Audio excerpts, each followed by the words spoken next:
नमस्कार, मैं हूं रवि रंजन। आप देख रहे हैं विमर्श न्यूज़। इस समय आप जुड़ गए हैं विमर्श न्यूज़ के फेसबुक पेज से। जुड़ जाइए हमारे इस कार्यक्रम से। हर रोज़ हम किसी खास मुद्दे पर बातचीत जरूर करते हैं। आज हमारे साथ एक खास मुद्दे पर बातचीत करने के लिए पटना हाईकोर्ट के सीनियर वकील भूपेंद्र कुमार मौजूद हैं। भूपेंद्र जी का विमर्श न्यूज़ में बहुत स्वागत है। सबसे पहले हम आपको बताना चाहते हैं कि विमर्श न्यूज़ पर आज का मुद्दा है, सुप्रीम कोर्ट ने एक सर्वोच्च फैसला सुनाया है। सुप्रीम कोर्ट ने राजद्रोह कानून पर रोक लगा दिया है। कोर्ट के फैसले के बाद इस कानून के तहत जेल में बंद लोगों को अब जमानत की अर्जी देने की छूट मिली है। तो क्या है ये पूरा मामला और राजद्रोह कानून पर रोक लगा देने से क्या आएगा बदलाव? पटना हाईकोर्ट के सीनियर वकील भूपेंद्र कुमार हमारे साथ हैं। सबसे पहले भूपेंद्र जी से हम चाहेंगे, सुप्रीम कोर्ट के इस फैसले पर आपकी जो पहली प्रतिक्रिया है वो क्या होगी? आप क्या कहना चाहेंगे? जनाब, सर्वोच्च न्यायालय का आज का फैसला स्वागत योग्य है, लेकिन एक शेर याद आता है, बहुत देर कर दी हजूर आते आते।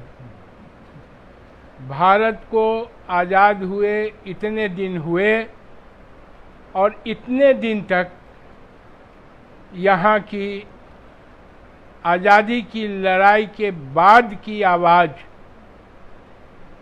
बुझा दी गई, बंद कर दी गई, अवरुद्ध कर दिया गया। लेकिन अब हो गया है तो यह सबके लिए खुशी की बात होगी। चलिए, हम आपको ये बताते चलें कि 152 साल पुराना ये कानून 1870 में अंग्रेजी हुकूमत ने इस कानून को बनाया था। 1870 के बाद माने अब आज सुप्रीम कोर्ट ने इस कानून पर रोक लगा दी है। हालांकि ये 3 जुलाई तक रोक लगाई गई है।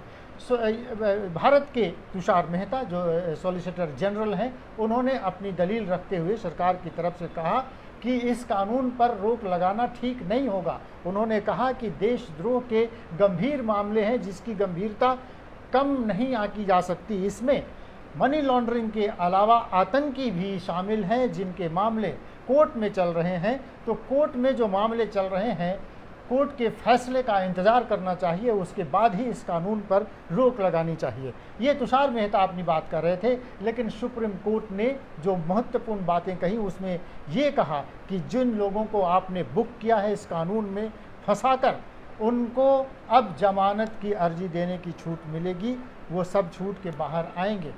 आप किस तरह से देख रहे हैं कि ये क्या आपको लगता है कि सचमुच में ये कानून का दुरुपयोग हो रहा था इस देश में? इस कानून का तो दुरुपयोग हो ही रहा था और इस बार भी सरकार ने चालाकी से इस बात को टालने की कोशिश की थी, परंतु सर्वोच्च न्यायालय ने उनका रास्ता बिल्कुल बंद कर दिया। सरकार की ख्वाहिश रही होगी कि इस पर अगर देरी होती है, रोक नहीं लगती है, तो जैसे पहले काम हो रहा था वैसे अभी भी होगा। लेकिन सुप्रीम कोर्ट ने इसे फुल प्रूफ कर दिया है कि यह कानून में नया केस नहीं दर्ज होगा। नंबर 1, इस कानून का सामना जो लोग पहले से न्यायालय में कर रहे हैं, वो न्यायालय आने के लिए, जमानत पर रिहा होने के लिए स्वतंत्र हैं। इससे उन लोगों को जो अकारण जेल में सड़ रहे थे एक राहत मिलेगी। इसलिए यह कानून हर ढंग से जाने लायक था, लेकिन बहुत देर कर दी हजूर आते आते। चलिए, हम आपको ये बताते चलें कि सुप्रीम कोर्ट में अपनी दलील रखते हुए केंद्र सरकार की तरफ से सॉलिसिटर जनरल तुषार मेहता ने जो बातें कही उसमें एक महत्वपूर्ण बात यह है कि देशद्रोह के लंबित मामलों की गंभीरता का पता अभी किसी को नहीं है। उन्होंने ये कहा कि इसमें शायद आतंकी या मनी लॉन्ड्रिंग का एंगल हो सकता है। ये कोर्ट में विचाराधीन है और हमें उनके फैसलों का इंतज़ार करना चाहिए। ये तुषार मेहता कर रहे हैं। दूसरी बात उन्होंने जो केंद्र सरकार की तरफ से कही वो ये था कि केंद्र ने यह दलील दी कि कोर्ट की संविधान पीठ द्वारा बरकरार रखे गए देशद्रोह के प्रावधानों पर रोक लगाने के लिए आदेश देना सही तरीका नहीं हो सकता। उन्होंने ये भी कहा कि संज्ञेय अपराध को दर्ज होने से नहीं रोका जा सकता, कानून के प्रभाव पर रोक लगाना सही नहीं हो सकता। ये केंद्र की तरफ से दलील दी गई कि 3 जुलाई तक इस पूरे मामले पर रोक लगा दी जाएगी और जो पहले से मुकदमे चल रहे हैं ये नए मुकदमे अब इस कानून के तहत दर्ज नहीं किए जाएंगे। एक और ख़ास बात है, हम आपको ये बताते चले कि पूर्व केंद्रीय मंत्री अरुण शौरी, मणिपुर के पत्रकार किशोर चंद्र वांगखेमचा और छत्तीसगढ़ के कन्हैया लाल शुक्ला, इन लोगों ने एक याचिका दायर की थी। इस कानून में गैर जमानती प्रावधान है जो कि 124A जो कानून है राजद्रोह का, इसमें गैर जमानती प्रावधान है। भारत में कानून द्वारा स्थापित सरकार के खिलाफ नफरत, अवमानना, असंतोष फैलाने को अपराध माना जाएगा इस कानून के तहत, और आरोपी को सजा के तौर पर आजीवन कारावास की सजा हो सकती है। और इसी केस में बहुत सारे लोग देश भर में जेल में बंद हैं। भीमा कोरेगांव का जो मामला आपको याद ही होगा कि इस केस के तहत ही वहाँ भी कई लोगों को इस केस में फंसाया गया या उन पर यह केस दर्ज है और वो आज जेल में बंद हैं। तो हम आपसे चाहेंगे भूपेंद्र जी से, इस पूरे कानून को पहले लोगों को समझाइए कि ये कानून है क्या चीज़ और इससे क्या हानि हो रही थी सामाजिक कार्यकर्ताओं को खासतौर पर। सरकार की जो दलील थी न्यायालय में वो बिल्कुल बकवास थी। और यही नहीं, सरकार के मंत्री ने भी कहा कि लक्ष्मण रेखा का पालन होना चाहिए। लक्ष्मण रेखा का उल्लंघन कौन कर रहा है? मंत्री की मंशा क्या थी? इसलिए यह इस बात से स्पष्ट है कि जब न्यायालय को लगा, सरकार को यह बात लगी कि यह कानून रद्द होने वाला है, तो उसका एक रास्ता इन लोगों ने सुझाया कि हम लोग इसके ऊपर विचार कर रहे हैं। इसलिए इस कानून को तो बहुत पहले रद्द होना चाहिए था। वैसे 5 जजों के बेंच ने पहले भी फैसला दिया था कि जब तक कि इस कानून में की गई गतिविधि से किसी प्रकार की हिंसा नहीं भड़कती है तब तक यह कानून लागू नहीं होगा। और यह लगभग उसी के बराबर है। वह जो है कि हिंसा भड़केगी कि नहीं भड़केगी, उसके लिए आईपीसी में बहुत सारी धाराएं हैं जिसके अंदर उसके ऊपर सफलतापूर्वक रोक लगाने की माने ज़रूरत होती है और पुलिस उसका उपयोग करती है। लेकिन यह जो बिल्कुल अस्पष्ट, बिल्कुल भेग कानून था, इसके कारण पुलिस को अपरंपार पावर था और इसमें किसी भी सामाजिक कार्यकर्ता को पकड़कर भेज दिया जाता था और तब न्यायालय का हाथ भी बंध जाता था उसे जमानत देने में। कोरेगांव का तो केस इस मामले में है ही है। एक बहुत बड़े सामाजिक कार्यकर्ता की मृत्यु भी हो गई। उन्होंने लाख कोशिश की, उनकी तरफ से लाख कोशिश की गई कि जमानत हो, लेकिन जमानत नहीं हो सकी। यह सब देख कर हम सामाजिक कार्यकर्ताओं का भी, वकीलों का भी जो कि एक्टिविटीज में रहते हैं, उनका सिर शर्म से झुक जाता है।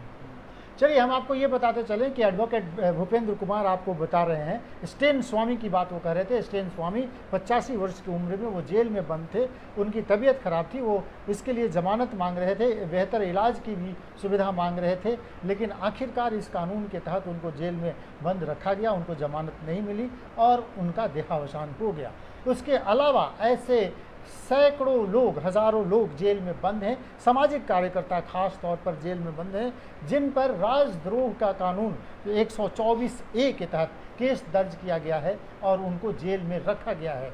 तो हम ये समझना चाहेंगे एडवोकेट भूपेंद्र कुमार से कि क्या अब जो ऐसी गतिविधियों में संलिप्त हैं जिन पर राजद्रोह का मुकदमा चलना चाहिए, या जो मनी लॉन्ड्रिंग के केस में हैं, या जो आतंकी गतिविधियों में शामिल हैं, क्या उनके लिए आसान हो गया ये कानून का? हाँ, सुप्रीम कोर्ट के इस साफ और स्पष्ट फैसले के बाद उन लोगों को यह आज़ादी दी गई है कि वो न्यायालय में जमानत के लिए जाएं, और जाहिर है कि न्यायालय उन्हें उस आरोप पर जमानत दे ही देगा।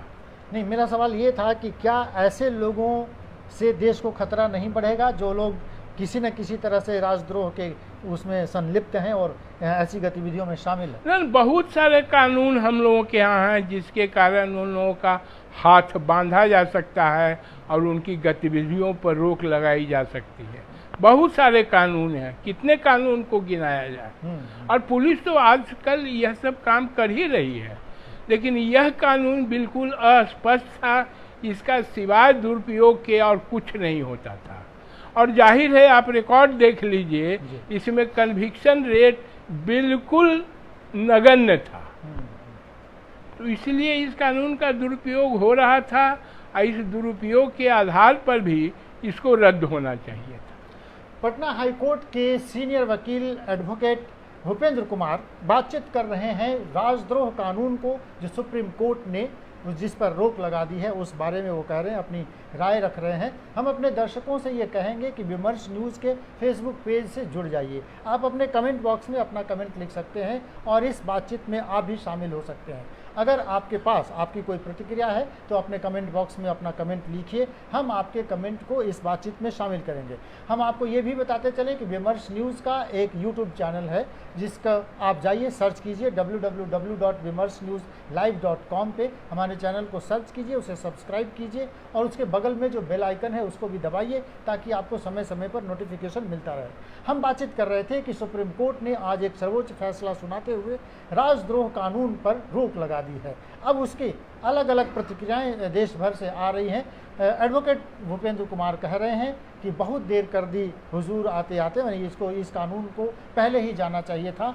लेकिन 1870 में जब ये कानून बना, अंग्रेज़ों ने इस कानून को बनाया, उसके बाद से देश में आज़ादी के बाद अनेक सरकारें बनी।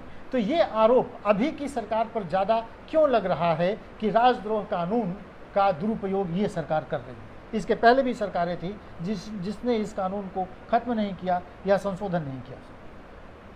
इसके पहले भी जो सरकारें थीं वो इस कानून का उपयोग आवाज़ को दबाने के लिए ही करना चाहती थी और एक हथियार के रूप में अपने पास रखना चाहती थी कि यह हम लोगों के हाथ में एक हथियार रहेगा जिसमें अगर कुछ बातें सरकार के खिलाफ, राज्य के खिलाफ होगी तो उनका मुंह जो है हम मैंने चुप करा देंगे। इसके अलावा इस कानून का और कोई उपयोग आज तक हम लोगों के यहाँ नहीं हुआ। तो इसका माने ये हुआ कि सरकारों के हाथ में एक बड़ा हथियार था, लोगों को फंसा वो निकल गया। अब वो निकल गया। तो आपको क्या लगता है ये 3 जुलाई तक जो रोक लगाया गया है फिर आगे ये एक्सटेंड करेगा? ये कानून पर पुनर्विचार के लिए सरकार ने कहा है कि हम विचार करेंगे, तो आपको क्या लगता है बदलेगा, कोई संशोधन? नहीं, यह मेरा व्यक्तिगत विचार है कि अब इस कानून को बिल्कुल निष्क्रिय ही समझा जाए, डेड कानून के रूप में ही लिया जाए। इसके ऊपर फिर दोबारा इसके जिंदा होने का कोई सवाल इस रूप में नहीं है। कानून के जानकार होने के नाते हमारा सवाल आपसे ये है कि क्या पहले जजों ने, सुप्रीम कोर्ट के जजों ने या कानून विशेषज्ञों ने सरकार को कभी ये राय नहीं दी कि ये कानून गलत है और इस कानून के तहत बहुत सारे निर्दोष लोगों को फंसाया गया है, ये इसको बदलना चाहिए? बहुत सारे फैसलों में इसका जिक्र आया है, लेकिन उस जिक्र से होता क्या है? न्यायालय को तो अपने ऊपर एक खास अनुशासन के अंदर रहना होता है। क्योंकि 5 जज के बेंच ने यह आदेश दिया था कि यह कानून रहने दीजिए, लेकिन यह तभी लगेगा जबकि इससे की गई कार्रवाई में कोई हिंसक नतीजा निकलता है या हिंसक कार्रवाई होती है। लेकिन उसका भी तो पालन कहीं किया नहीं गया। कोई हिंसक कार्रवाई नहीं भी है तो ऐसे भी आरोप लगा दिया। आरोप लगाने का मतलब है कि उनका जमानत का रास्ता बंद हो गया। और यह कोरेगांव का केस तो बिल्कुल ज्वलंत उदाहरण है। आपको क्या लगता है अभी हाल के दिनों में जो हुआ कि पेगासस के तहत लोगों की जासूसी हो रही है, उस समय भी ये सवाल उठाया गया था कि उन लोगों को भी राजद्रोह के केस में समेट के और इसी कानून के तहत जेल भेजने की तैयारी हुई। तो क्या केवल टारगेट सामाजिक कार्यकर्ता ही थे कि सचमुच में राजद्रोह के काम में लिप्त लोगों पर भी कार्रवाई हुई है? सामाजिक कार्यकर्ता के अलावे कोई दूसरे लोग इसके टारगेट में नहीं थे। अगर ऐसी बात होती, सरकारें गंभीर होती, तो कन्विक्शन रेट इसमें होता। लेकिन कन्विक्शन रेट जो है वो बिल्कुल न के बराबर है, और जिसमें कन्विक्शन हुआ भी होगा वह अपील में जा कर के हर हाल में टूटेगा ही। तो आप अगर अंत में कुछ कहना चाहेंगे कि ये कानून, राजद्रोह का कानून जो है वो पूर्ण रूप से खत्म होना चाहिए या फिर इसमें कुछ संशोधन के साथ इसको लाना चाहिए? न, सर्वोच्च न्यायालय के इस फैसले के बाद तो यह कानून समाप्त हो गया, यह मेरी व्यक्तिगत राय है। तो चलिए, हम लोग बातचीत कर रहे थे, सुप्रीम कोर्ट ने आज राजद्रोह कानून को खत्म करने का आदेश दिया है। सुप्रीम कोर्ट ने अपने आदेश में यह भी कहा है कि अब कोई भी नया केस इस कानून के तहत दर्ज नहीं किए जाएं। पहले से जो लोग जेल में बंद हैं वो जमानत की अर्जी अब दे सकते हैं।